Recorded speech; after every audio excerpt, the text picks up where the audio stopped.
Buenas noches, profesora. Bueno, a continuación voy a compartir con ustedes mi presentación sobre la Revolución Industrial. Bien, como todos los sucesos históricos, para poder entender cabalmente este tipo de coyunturas, es importante situarnos sobre dos ejes que son el tiempo y el espacio. Por eso empecé esta presentación por dos cuestiones. Una tiene que ver con básicamente a qué nos referimos cuando hablamos de revolución y por qué inició en Inglaterra y no en otro lugar. En el sentido de estos dos ejes que traspasan este momento histórico,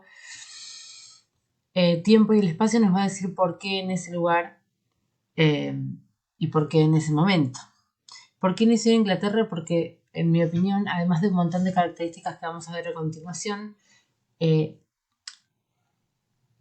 la cuestión geográfica eh, también tuvo mucho que ver. ¿Por qué? Porque tenía, digamos, desde lo geográfico, literalmente tenía terrenos planos y ríos navegables y recursos energéticos como el carbón y el gas natural, sumado a un clima que era súper provechoso para la agricultura, que era básicamente la forma de producción hasta el momento. Y la ubicación estratégica facilitó todo lo que fue la comercialización, la exportación de productos y el acceso también a materias primas, y permitió el desarrollo también del desarrollo y control del comercio marítimo, y aisló a Inglaterra de las guerras que asolaban Europa. Esto es importante porque como no estaban afectados a un montón de guerras que sí eh, sucedían en otras partes de Europa, pudieron concentrarse en básicamente dedicarse a crecer en lo económico, en lo técnico, ya lo vamos a seguir viendo. Y otra de las cuestiones importantes es entender bien a qué nos referimos cuando hablamos de revolución. Y es un cambio profundo que eh, afecta lo económico, lo social y lo tecnológico.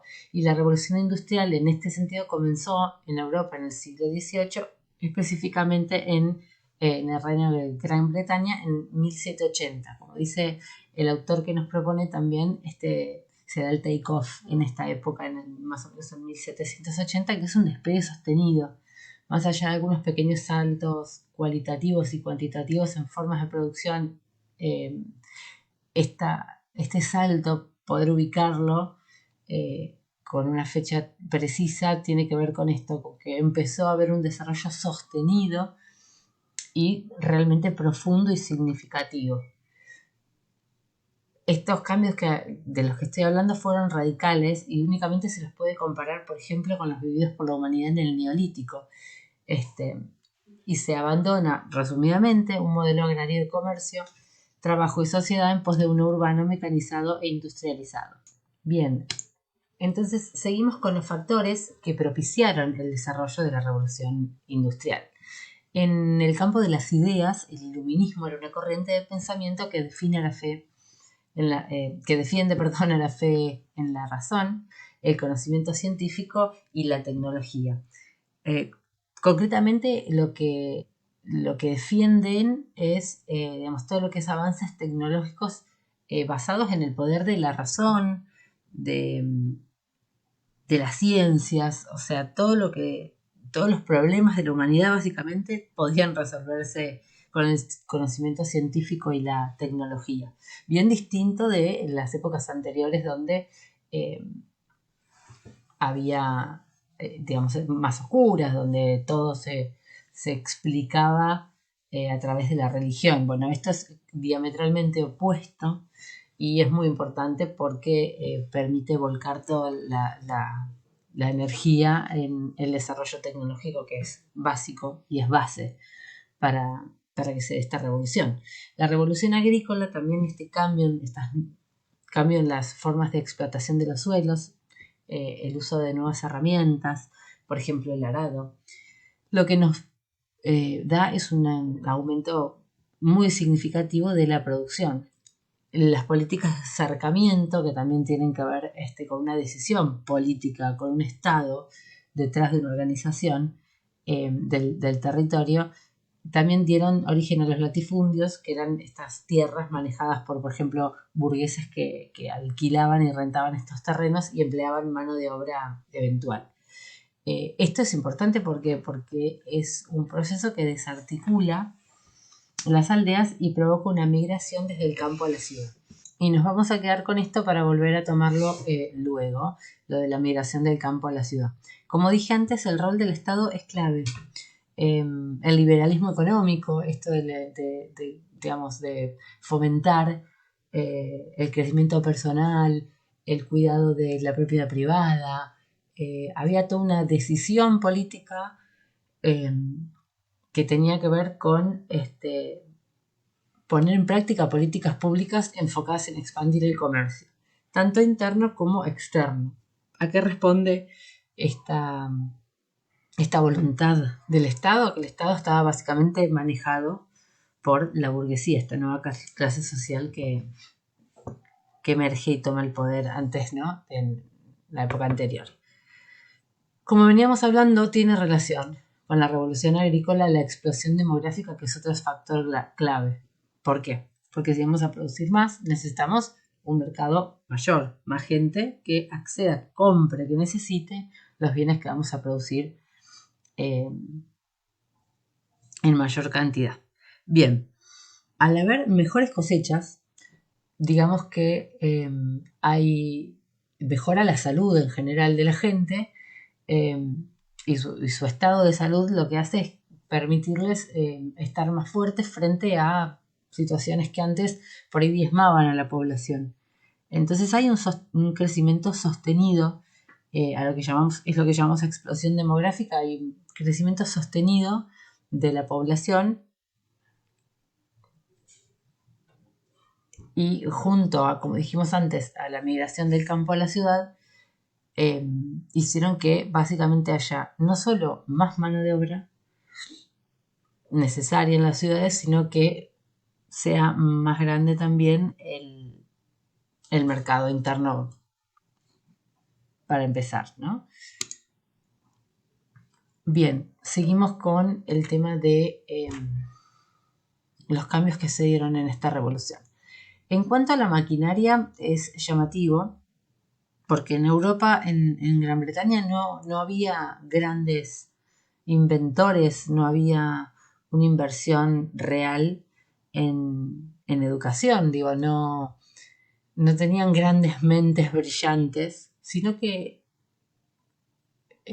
fue como más maña de los artesanos, que sí estaban muy preparados en Inglaterra, y fueron generando pequeñas mejoras que terminaron por ejemplo, las primeras, las más importantes y las que causaron un impacto mayor, las innovaciones se dieron en el rubro textil, ¿sí? Ahí realmente se expandió muchísimo, creció muchísimo la producción. Y este uso de maquinarias reemplazó el trabajo manual, lo que además bajó muchísimo los costos. También la industria metalúrgica logró mejorar y aumentar la producción de hierro. Es un círculo. Todo esto tiene que ver con todo. Al haber más hierro también, y de ser de mejor calidad, genera que se pueda utilizar para hacer maquinaria que antes no podía, por la calidad del hierro no lo permitía, sino que es como una rueda. Empezamos a ver cómo empieza todo a estar relacionado con todo. Más adelante, pero también es súper importante porque da otro empujón considerable, es el uso del vapor como fuente de energía, lo mismo que el carbón. Cuando se inventa la máquina de vapor, aumenta también la producción y se fomenta el desplazamiento de las industrias a la ciudad. ¿Por qué? Porque antes tenían que estar las industrias cerca de otras fuentes de energía, como por ejemplo los molinos de agua o de viento, que las ubicaban cerca de los cauces de agua. Bueno, ahora no, porque con el uso del vapor podían estar en la ciudad. Bien, todas estas transformaciones que fuimos viendo fueron generando nuevos escenarios. La fábrica se convierte en la nueva unidad productiva, ¿sí? Lo que hace es desplazar el trabajo por ahí más artesanal, o la forma de producción artesanal, definitivamente se consolida como esta nueva unidad productiva. Son grandes edificios con sus maquinarias y sus obreros, con cierto grado de especialización, es decir, muchos obreros tenían un trabajo específico que era operar una máquina en particular en un momento de esta cadena de producción. ¿Esto qué hace? Que haya una precarización laboral, incluso trabajo infantil, muchas mujeres trabajando. ¿Por qué? Porque no tenías que tener grandes capacidades, sino soportar más que nada arduas jornadas laborales, como lo vamos a ver después cuando hablemos de precarización laboral más profundamente. La consolidación del mercado es otro factor súper importante. ¿Por qué? Porque también la relación entre Inglaterra tenía, por ejemplo, colonias desde las cuales podía importar algodón. También, como dijimos, leyes que protegían la producción interna, ¿no? El producto nacional. Y también, como tenían muchos años de comercio ultramarino, tenían la posibilidad de ubicar todos sus productos o gran parte de sus productos en el comercio ultramarino. Por ejemplo, a las colonias españolas también llegaban los productos ingleses y eran súper requeridos y súper esperados. El capitalismo industrial tiene que ver con lo que hablamos antes de las políticas de Estado, que lo que hacen es tienden a proteger estos productos ingleses y fomentan las inversiones de los industriales, dando crédito, también poniéndose siempre del lado del empresario. Sumado al desarrollo del transporte, también todo esto afianza el mercado y potencia las ganancias de los empresarios.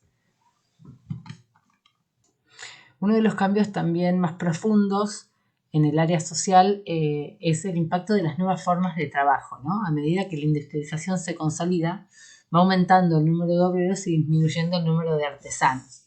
Este proceso se denominó proletarización y esta nueva forma de trabajo tenía las siguientes características que no voy a poder profundizar mucho por una cuestión de tiempo, ¿no? Pero hay una desvalorización del obrero y su conocimiento. Antes podíamos hablar de cierto crecimiento cuando la producción era artesanal, donde se iban especializando y llegaban como de aprendiz a maestro. Bueno, acá no, da lo mismo. No le dan bolilla, no tiene ningún reconocimiento, con lo cual es exactamente igual una persona con experiencia que un niño. No hay posibilidad de crecimiento, lo que dijimos antes. Hay una desprotección producto de la falta de gremios. Nadie los defiende. Con jornadas, como dijimos antes, muy extensas, que tienen que ver con la explotación, con la precarización y condiciones de vida muy precarias, donde, un invierno frío o, no sé, una peste, un virus en la ciudad hacían estragos porque realmente no estaban en buena condición física los obreros. Las nuevas clases sociales que surgen de estas nuevas formas de relación laboral y de formas de trabajo es la de los empresarios, que son los dueños de los medios de producción, y el proletariado. Esta relación es realmente conflictiva, y vamos a ver que el movimiento obrero comienza a rebelarse a través del ludismo, digamos, como expresión, que es cuando el obrero se rebela contra la máquina y daña esta propiedad, los bienes, las cosas del empresario en modo de protesta. Pues se dieron cuenta que no servía y que a ellos, al ser los dueños de la fuerza de trabajo, también tenían otro poder y empezaron a hacer huelgas, y terminamos en 1830, ahí sí se forma la Asociación Nacional de Protección de los Trabajadores. Bueno, lamentablemente no me queda más tiempo porque son 15 minutos máximo. Me hubiera gustado profundizar más en este tema que me parece súper rico, pero bueno, no va a faltar oportunidad y espero que haya quedado claro mi explicación sobre la revolución industrial. Muchas gracias por su tiempo.